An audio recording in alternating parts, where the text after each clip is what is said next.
Let's have a look at the Perlin function. Perlin is a continuous function with anamorphic patterns that appear similar to this.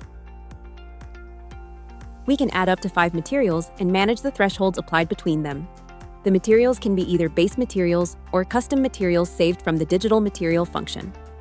The threshold slider is nonlinear because it follows a mathematical equation.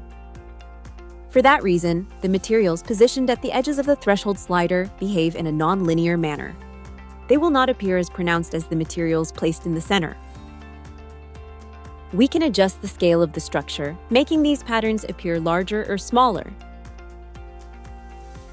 And we can also create gradients of materials distributed along a specified axis. In this case, this is the axis. Using the Perlin function, we can generate varied bone porosity structures. Printing Vero pure white and support material for the internal structure of the vertebrae or other bones can provide us the means to produce varied bone densities.